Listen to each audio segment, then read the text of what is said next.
Well, here's my new Honda cb500f. We all have problems in this life. Some people like a drink, some people smoke, some people tend to put on weight.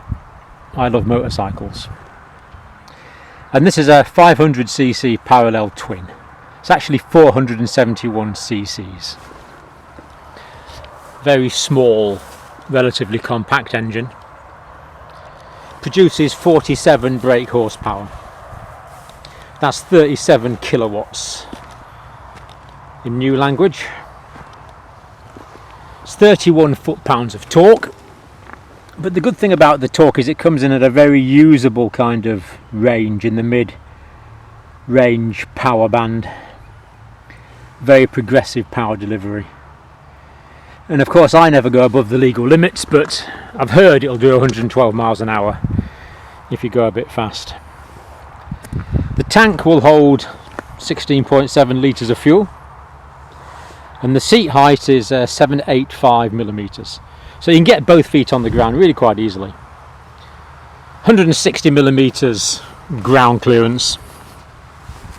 Weighs 190 kilograms with fuel and oil. And the oil gauge is at the bottom there, so you can see when you tip the bike, you can see your oil level, which is quite handy. No need to bother with the dipstick.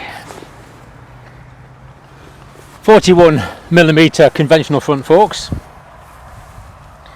Front brake is a, I find, very effective 320mm disc.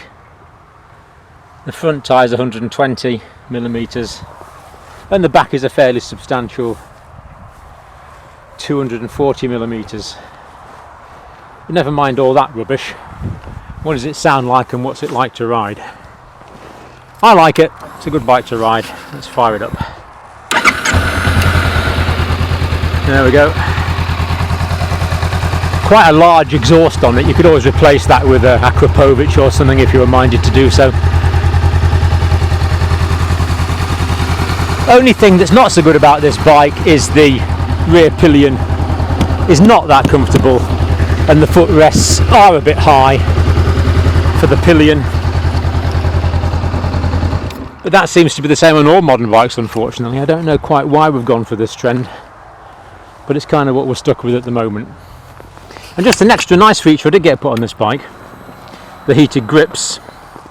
These are the fitted by the dealer, so you can have 30, 40, whatever level of heat you would like. And I find even on warmish days, you know, it does make quite a nice difference to have the heated grips.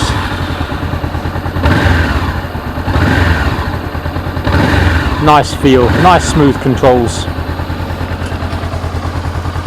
And for those of us that love motorbikes, you know what I'm talking about. If you don't love bikes, it makes no sense at all.